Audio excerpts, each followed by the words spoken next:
The White Book by Makaveli, Episode 4, 1973. This is a continuation of The Great Migration. Queens. Without even looking at Whiteout's chart, I was able to presume that this chapter would be about Nas. The clues that gave it away are that it takes place in Queens. Nas was born in 1973, and it's about the son of a musician who was from Mississippi. Olu Dara Jones, Nas's father in real life, is a musician from Mississippi. On Wikipedia, Olu Dara Jones's biography says that he moved to New York in 1963.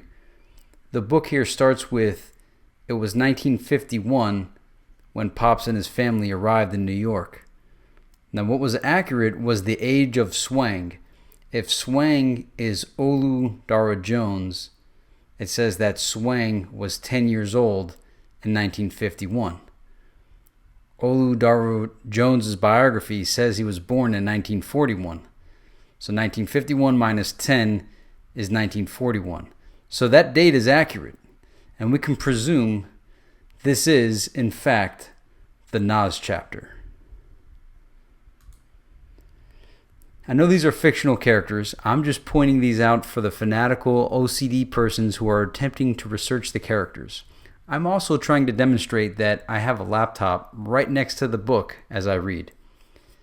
There is something else I hadn't considered in the readings thus far. There are mentions of specific streets and blocks and locations that I haven't been taking note of. And I only mention this because in decoding Bone Thugs and Harmony's E1999 Eternal album cover, the clues were all in the street corners of the map of St. Clair, Cleveland. Character chart for 1973. Primary characters. Pops, I guess that's Nas's grandfather. Swang, assuming that's Olu Dara Jones, Nas's father. Peanut, Sonny, Swang's mother. Q, the champ, I'm assuming that's Muhammad Ali. Wang, that might be Swang. Swang, Wang, might be one of his nicknames. Layla, Ms. Fatima, I'm assuming that's Nas's mom. Sirius, who is Swang as after he converts to Islam, just like Muhammad Ali was Cassius Clay prior to converting. FOI, I'm not sure what FOI is. I don't know if that was supposed to say NOI, because NOI would be Nation of Islam. I'm not sure if it went by a different name back then. Duke Ellington, and that's the actual real Duke Ellington. Singh, Kelly, Lisa, Peebles, Malik the Prophet, and that's Nas, and then the nurses. Famous references. Emmett Till. He's a person who got lynched near Greenwood, Mississippi. The band Led Zeppelin, which consisted of Robert Plant, Jimmy Page, John Paul Jones, John Henry Bonham, Robert Johnson, Satan, Robert Lockwood, The Beatles, Elvis Presley, Fats Domino, Little Richie, Miles Davis, King Louis Armstrong, Dizzy Gillespie, Bird, John H. Johnson, and Bill Withers. Songs that were referenced: I Put a Spell on You and Use Me. Time period reference: the Dr. Atkins New Diet Revolution. I spelled it wrong there, but the Atkins diet. I didn't know it went that far back to 1973. I thought it was something that came out like in the late 80s or 90s in South Florida. But apparently it came out in 73. Possibly in Queens, New York. And so I broke down these characters like this. There's obviously two in the first column. Duke Ellington, who could also be in the famous references, but he actually has a role in the chapter as an actual character and not just a reference. The champ Muhammad Ali, he was pretty much a reference, although his conversion played into one of the primary characters of the chapters. So that's why I had him there, whereas the rest were just reference points. There were a lot of phrases listed in quotations in the chapter. Starship, Golden God, Odin the Supreme God, Jimmy Magic Fingers Page, Grand Sorcerer of the Magic Guitar, grew up almost alone, comfortable house, doesn't remember having any playmates until he was 5, adept, sustain themselves, eating women and throwing their bones out of windows, sex magic and endless orgies, publicly banged on tabletops.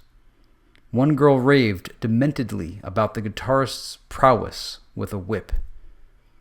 But there was always something else whispered about Led Zeppelin, something more sinister. During their decade-long prime, they were the biggest band in the world. I collected these here because I'm assuming these, in future chapters, there's going to be some forms of satanic references, selling your soul to the devil, Illuminati type things. Things you'd see Mark Dice talk about in present day. And the word adept is often used in secret societies, secret schools. The first section describes how Pops used to get down playing music. But then he took a job at Grand Central Station, and the music left his soul. Then the chapter attempts to discover the origins of blues, its affinity with Satan, and how that evolved into what is now known as classic rock, and alludes to how satanic forces may have had a hand. This is a big topic on YouTube, especially with musicians. You know, you have videos of, I think it's Bob Dylan, a couple other classic rock artists saying that they made deals with you-know-who. Led Zeppelin, obviously.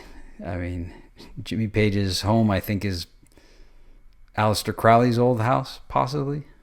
So I'm not sure why these characters are associated in the Nas chapter, other than, I guess, Led Zeppelin had a big year in 1973. I never really thought Nas was like an Illuminati puppet, but maybe I find out something different. Queens, 1971. Earlier in the chapter, it just reads Queens. Now, we're in Queens, 1971. Not sure how those differentiate, but my guesstimate is the earlier Queens section was to describe the overall personality of the town of Queens, and then to provide a parallel between how it was going down in Nas's neck of the woods around the time when Tupac was born, to sort of connect Biggie, Pac, and Nas. Now these are just my thoughts as I'm reading and attempting to grasp the author's intent. It discusses an era of civility and love for one another and how the barbershop was the spot. How Swang played jazz instead of the blues, and how the blues weren't the blues anymore, but sort of commercialized or made more mainstream. Swang opens for Duke Ellington, his idol. He then gets to meet the Duke in a pressure move to join Islam, and he joins. There's a reference of the Gutellas Journal, 1966. I looked it up, and that's Duke Ellington's journal biography. Queens, March 1973. Swang changed his name for Islam. I'm assuming he then goes by Sirius and has a son on the way, Nas, with Ms. Fatima. Sirius gets home late and drunk, and Fatima gets angry and starts breaking dishes.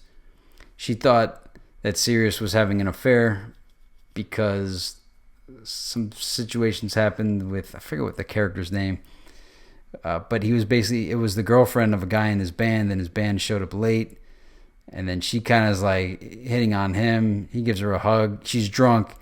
He puts her in the cab. So the perfume is still on his scent. Miss Fatima smells it. She gets angry, starts breaking dishes. Sirius is like, man, this girl's crazy, and suggests they have an abortion. When they go to the clinic and Fatima refuses to have the abortion, like that she didn't want to have it, it says that the nurse has seen this scene before, and she tears up the papers and tells them to leave.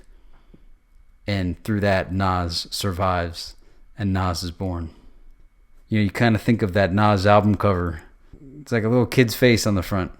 So Nas's mom is Miss Fatima. And I remember there was the book called The Fatima Prophecies. And so I'm assuming that Fatima refers to Our Lady of Fatima, and that's the Virgin Mary. So I guess Nas is the prophet. So to kind of wrap up these 3 chapters, the 1971 chapter is the birth of Tupac. The 1972 chapter is the birth of the notorious b.i.g. And the 1973 chapter is the birth of Nas. Also, if you're trying to follow along and you don't have the book, I found that you could read the White Book online at Google Books. I'll try to remember to put a link in the description below. Obviously, buy the actual book. I'm guessing it supports the original author. Not sure. But if springing 20-something bucks for the book is not in your budget, I do see that it is on Google Books. So I'm guessing some form of an arrangement was made for that. I don't know. I'd like to know how to get my book on Google Books. Comment, like, subscribe, get involved, participate. I found out that there's a White Book fan page on Facebook, so you might want to like that. You could follow one of the more prolific Twitter tweeters I know, and he is my go-to source for Tupac information, and that is Whiteout, at WhiteoutGotYou on Twitter. I'm not much of a Twitter user. It does show posts all the time whenever I make videos. It happens automatically via YouTube. But I'm at Jonathan Lippy if you want to follow me. This was another enjoyable chapter. I'm having fun making these videos. So I'll see you in 1974.